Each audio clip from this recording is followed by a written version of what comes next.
Welcome to third theory of computation tutorial. अभी हम cover करेंगे डिटर्मिनिस्टिक फाइनाइट ऑटोमेटा को। हमने बेसिक कॉन्सेप्ट तो सीख लिया था पिछले ट्यूटोरियल में, आज हम उसको थोड़ा डिटेल में पढ़ेंगे। ठीक है, सो व्हाट इज डीएफए ये हम देखेंगे, बाद में एग्जांपल्स देखेंगे डीएफए के, 3 अलग अलग एग्जांपल्स सॉल्व करेंगे। ठीक है, तो what is DFA, let's do a quick revision. Deterministic finite automata consist of 5 things. तो इसके अंदर फर्स्ट चीज जो है वो है फाइनाइट नंबर ऑफ स्टेट्स, जिसे हम रिप्रेजेंट करते हैं कैपिटल क्यू के साथ। बाद में आता है अपना फाइनाइट सेट ऑफ इनपुट्स, इसको रिप्रेजेंट हम करते हैं सिग्मा के साथ। बाद में एक ट्रांजिशन फंक्शन जिसको हम रिप्रेजेंट करते हैं डेल के साथ, और एक स्टार्ट स्टेट जिसको हम रिप्रेजेंट करते हैं Q0 के साथ, और finally a set of final states इसको हम रिप्रेजेंट करते हैं कैपिटल F के साथ। यानी कि एक से ज्यादा फाइनल स्टेट्स हो सकती है। ओके, तो एक एग्जांपल देखते हैं यहाँ पे। We have to construct a DFA for a language L1 which is set of all strings starting with 1 over the alphabet 0,1। तो हमें एक डीएफए कंस्ट्रक्ट करना है फॉर दिस लैंग्वेज L1, जिसके अंदर हर वो स्ट्रिंग जो स्टार्ट होती है 1 से उसे एक्सेप्ट करना चाहिए ओवर द अल्फाबेट 0,1। ठीक है, तो अभी हम इसको एक सॉल्यूशन स्टार्ट करते हैं यहाँ पे। लेट्स सी हमें what is given to us. तो देखते हैं हमें यहाँ पे क्या दिया गया है। तो हमें अल्फाबेट दिया गया है, व्हाट इज अल्फाबेट 0,1। ठीक है, और हमारी जो लैंग्वेज L1 है it accepts all the string starting with 1। तो फॉर एग्जाम्पल 1 1 0 1 0 0 1 1 1 ऐसी स्ट्रिंग्स ये डीएफए एक्सेप्ट करना चाहिए। ठीक है, तो स्टार्टिंग में हम एक स्टार्टिंग स्टेट ले लेते हैं यहाँ पे, let's call it state A. ठीक है, तो स्टार्टिंग स्टेट को रिप्रेजेंट करने के लिए हम क्या करते हैं कि उसको एक एरो मार्क कर देते हैं, इनपुट एरो। ठीक है, अभी अगर हमें 1 मिल जाता है तो हम चले जाते हैं स्टेट बी में। ठीक है, अगर इनपुट 1 मिल जाए तो हम चले जाते हैं स्टेट बी में, और एक बार 1 मिल जाए तो उसके बाद कुछ भी आ जाए तो हमें फर्क नहीं पड़ता, क्योंकि हमें सिर्फ वही स्ट्रिंग्स को एक्सेप्ट करना है जो स्टार्टिंग विथ 1 है, और कुछ कंडीशन हमें बताएंगे। ठीक है, तो अभी हम बी को फाइनल स्टेट मार्क कर सकते हैं, क्योंकि स्टार्टिंग विथ 1 तो अपनी कंडीशन सेटिस्फाई हो गई बराबर। तो इसके बाद 1 आ जाए या फिर 0 आ जाए अपने को कुछ फर्क नहीं पड़ता है। ठीक है, तो इस तरह से हम अपना एक डीएफए बना लिए। लेकिन अभी अगर स्टार्टिंग में अगर हमें 0 मिल जाए तो क्या होगा। तो अगर हमें 0 मिल जाता है ए में, तो हम क्या करेंगे, इसको एक ट्रैप स्टेट में लेके जाएंगे। ट्रैप स्टेट का मतलब ये है कि एक बार इसके अंदर आने के बाद अपना जो डीएफ अपना जो स्ट्रिंग है वो ट्रैप हो जाता है, यानी कि वो फाइनल स्टेट में नहीं पहुंच सकता।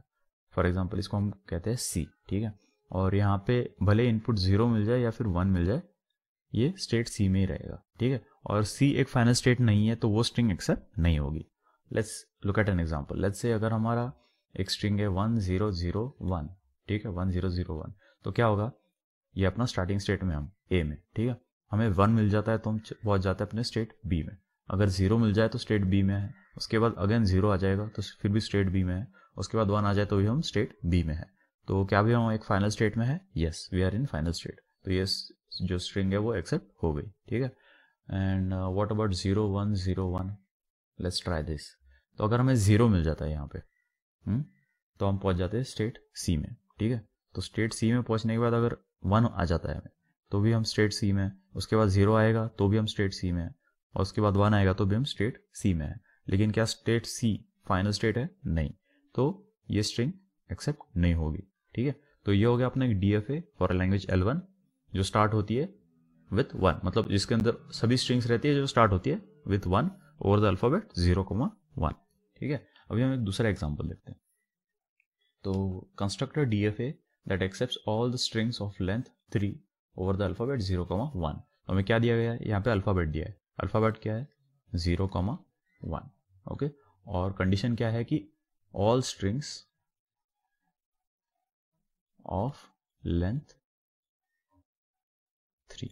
ठीक है, तो अभी हमें और कुछ कंडीशन बताई है इन्होंने नहीं, कि स्टार्टिंग विथ 0 होना चाहिए, स्टार्टिंग विथ 1 होना चाहिए, नहीं, कोई प्रॉब्लम नहीं है। ठीक है, तो हम एक स्टार्टिंग स्टेट बना लेते हैं यहाँ पे, स्टेट ए। ठीक है, तो स्टार्टिंग स्टेट को हम कैसे रिप्रेजेंट करते हैं, एक इनवर्ट्स एरो। ओके, अभी हमें 0 मिल जाए 1 मिल जाए कुछ बताया नहीं है। ठीक है, तो हम पहुंच जाते हैं स्टेट बी के अंदर। उसके बाद भी हमें कोई कंडीशन दी गई नहीं है स्पेसिफिक, तो 0,1 हम पहुंच जाते हैं स्टेट सी के अंदर। उसके बाद भी हमें, क्योंकि हमें क्या चाहिए कि ऑल स्ट्रिंग्स ऑफ लेंथ 3 बराबर, तो ये हो गई लेंथ 1, ये हो गई लेंथ 2, और ये अगेन हो गई लेंथ 3। तो इसके बाद हम पहुंच जाते हैं स्टेट डी के अंदर, और डी को हम बना देते हैं अपनी फाइनल स्टेट। क्यों? क्योंकि अभी अपनी जो लेंथ ऑफ 3 है वो कंप्लीट हो गई ना, 1 2 और 3 बराबर। तो इसके बाद जो भी आता है तो हम ट्रैप स्टेट के अंदर लेके जाएंगे। क्यों? क्योंकि 3 से ज़्यादा हमें एक्सेप्ट नहीं करना है बराबर। तो लेट्स कॉल इट स्टेट ई, और इसके अंदर 0,1 आ जाए तो भी कोई फर्क नहीं पड़ता है क्योंकि ये स्टेट ई में ही रहेगा। ठीक है, तो यहाँ पे 0,1 लिख देते हैं। तो व्हाट अबाउट अगर हमें कोई स्ट्रिंग मिल जाती है 0 1 1, ठीक है, तो क्या ये एक्सेप्ट हो जाएगा? देखते हैं। तो अगर 0 मिल जाए इन स्टेट ए तो हम पहुंच जाते स्टेट बी में बराबर। उसके अंदर अगर हमें 1 मिल जाए तो हम पहुंच जाते स्टेट सी में। उसके बाद अगर हमको 1 मिल जाए तो हम पहुंच जाते स्टेट डी के अंदर। क्या ये फाइनल स्टेट है? यस, तो दिस स्ट्रिंग इज एक्सेप्टेड। एक और एग्जांपल लेते हैं। लेट्स से हमें मिल जाती है, हमारी एक स्ट्रिंग है 1001, ठीक है। तो लेट्स से अगर 1 आ जाता है हमारे स्टेट ए के अंदर तो हम पहुंच जाते स्टेट बी में बराबर। उसके बाद मिल जाता है 0 तो पहुंच जाते स्टेट सी में। उसके बाद आता है 0 तो हम पहुंच जाते स्टेट डी में। उसके बाद 1 आता है तो हम पहुंच जाते स्टेट ई में। ठीक है, तो क्या ई एक फाइनल स्टेट है? नहीं, तो this string is not accepted. Okay, what about 0 0?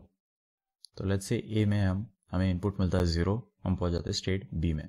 अभी बी में एक और इनपुट मिल जाता है 0 तो हम पहुंच जाते स्टेट सी में। क्या ये एक फाइनल स्टेट है? नहीं, तो this string is also not accepted. ठीक है, तो इस तरह से हम एक डीएफए कंस्ट्रक्ट करते हैं जो एक्सेप्ट करता है सभी स्ट्रिंग्स ऑफ लेंथ 3। ऑलराइट, अभी नेक्स्ट एग्जांपल देखते हैं।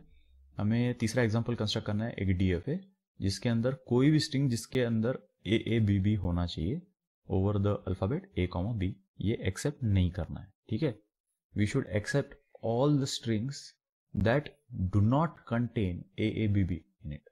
ठीक है, तो अभी हम क्या करेंगे, स्टार्टिंग में हम एक डीएफए बनाएंगे जो एक्सेप्ट करेगा ए बी बी को और बाद में उसको उल्टा करेंगे। ठीक है, तो उल्टा करने का मतलब क्या है, उसको हम कहते हैं फ्लिपिंग इट। तो देखते हैं। तो first will construct DFA that accepts all the string containing A B B. तो कैसे होगा ये? तो लेट्स से हम एक स्टार्टिंग स्टेट बनाते हैं यहाँ पे। Okay, state P. ओके, ये हो गई अपनी स्टार्टिंग स्टेट। और यहाँ पे अगर हमें इनपुट मिल जाता है ए तो हम पहुंच जाते हैं स्टेट क्यू के अंदर। ओके, यहाँ पे अगर हमें इनपुट मिल जाता है अगेन ए तो हम पहुंच जाते हैं स्टेट आर के अंदर। यहाँ पे अगर हमें इनपुट मिल जाता है बी तो हम पहुंच जाते हैं स्टेट एस के अंदर। और यहाँ पे अगर हमें इनपुट मिल जाता है बी तो हम पहुंच जाते हैं स्टेट टी के अंदर। ओके, और टी को हम बना देंगे अपनी final state.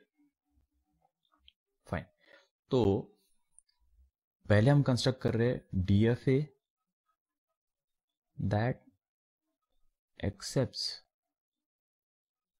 Strings containing a b b, containing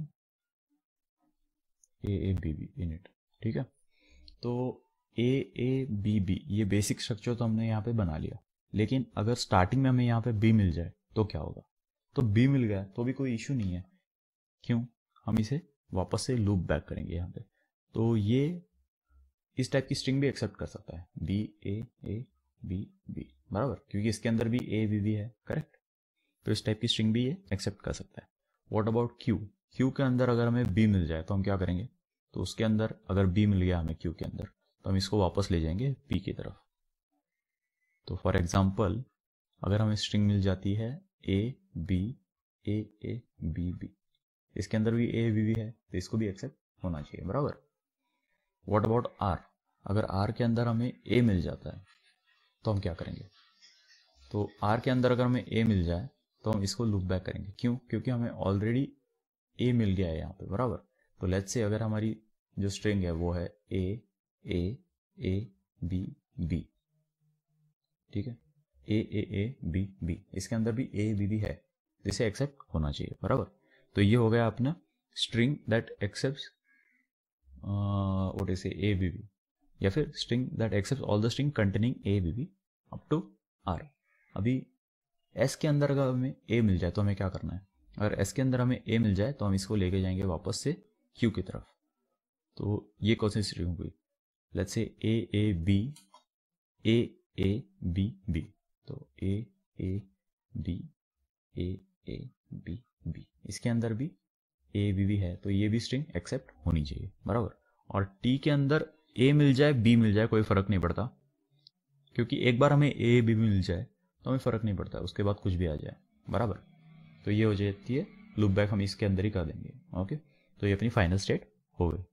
तो ये हो गया अपना DFA to accept all the string containing AABB। अभी हमें क्या कंस्ट्रक्ट करना है? Let's construct a DFA that does not accept strings containing AABB। तो हमें क्या करना है? हमें फ्लिप करना है। तो फ्लिप का मतलब क्या है कि जो ये नॉन फाइनल स्टेट्स है PQRS, इनको हमें फाइनल स्टेट्स बनाना है, और जो ये फाइनल स्टेट है उसे हमें नॉन फाइनल स्टेट बनाना है। बहुत सिंपल है, ठीक है, उतना ही और कुछ नहीं। तो यहाँ पे अपना जो P है PQRS और T, ठीक है। तो इसमें से जो PQRS है वो नॉन फाइनल स्टेट्स है, तो इन्हें फाइनल स्टेट बनाएंगे, ठीक है। तो ये होगी अपनी फाइनल स्टेट P, ये होगी अपनी फाइनल स्टेट Q, ये होगी अपनी फाइनल स्टेट R, ये होगी अपनी फाइनल स्टेट S, और ये होगी अपनी नॉन फाइनल स्टेट T, क्योंकि ये जो फाइनल स्टेट थी उसे हमने नॉन फाइनल बना दिया। और बाकी कुछ चेंज नहीं करना, सेम टू सेम कॉपी करना है, ठीक है। तो P हो गई इनपुट स्टेट, अगर A मिल जाता है तो हम पहुंच जाते हैं Q में, अगर B मिल जाए तो हम रह जाते हैं P के अंदर, ठीक है। अगर यहाँ से Q के अंदर अगर हमें A मिल जाए तो हम पहुंच जाते हैं R, और अगर B मिल जाए तो हम वापस चले जाते हैं P में, ठीक है। लेट्स चेंज द कलर, हाँ। और अगर R में अगर हमें B मिल जाए तो हम पहुंच जाते हैं स्टेट S में, और अगर A मिल जाए तो यहाँ पे हम लूप बैक कर देते हैं into state A, into state R, क्योंकि यहाँ पे ऑलरेडी एक A है, बराबर। तो AABB ये भी स्ट्रिंग एक्सेप्ट हो सकती है, एक्सेप्ट नहीं हो सकती इसके अंदर, क्योंकि क्या है? क्योंकि ये DFA that does not accept string AB। ये कैसे हम चेक करेंगे? एग्जांपल लेके चेक करेंगे यहाँ पे कि ये एक्सेप्ट करता है या नहीं करता है। स्टेट S के अंदर अगर हमें A मिल जाए तो हम वापस चले जाते हैं स्टेट Q के अंदर, ठीक है। और अगर B मिल जाए तो हम पहुंच जाते हैं स्टेट T के अंदर, और T के अंदर A या फिर B दोनों मिल जाए तो भी कोई फर्क नहीं पड़ता है। ओके, तो अभी लेट्स से एक स्ट्रिंग है यहाँ पे, हमारी स्ट्रिंग है AAABB। ओके, अगर क्या ये स्ट्रिंग इसके अंदर एक्सेप्ट होगी या नहीं होगी, चेक करते हैं। तो हम लोग स्टार्टिंग स्टेट P में है, बराबर। इसके अंदर हमें A मिल जाए तो हम पहुंच जाते हैं स्टेट Q के अंदर, उसके अंदर हमें A मिल जाए तो हम पहुंच जाते हैं स्टेट R के अंदर, बराबर। उसके अंदर अगर हमें A मिल जाए तो हम फिर भी रहते हैं स्टेट R के अंदर, ठीक है। A हो गया, A हो गया, A हो गया, ठीक है। अभी उसके बाद हमें B मिल जाता है, हम पहुंच जाते हैं स्टेट S के अंदर। उसके बाद अगर हमें B मिल जाए तो हम पहुंच जाते हैं स्टेट T के अंदर, ठीक है। तो हम लोग पहुंच गए स्टेट T के अंदर, लेकिन क्या स्टेट T फाइनल स्टेट है? नहीं। तो ये स्ट्रिंग हो जाएगी रिजेक्टेड या फिर नॉट एक्सेप्टेड। अभी दूसरी वही स्ट्रिंग लेते हैं AABAB, ठीक है, ये स्ट्रिंग ले लेते हैं। तो अगर हमें A मिल जाए यहाँ पे तो हम पहुंच जाते हैं P के अंदर। अगर हमें A मिल गया तो हम पहुंच जाते हैं Q में। उसके बाद अगर वापस से A मिल जाए तो हम पहुंच जाते हैं स्टेट R में, बराबर। उसके बाद अगर मिल जाए B तो हम पहुंच जाते हैं स्टेट S में।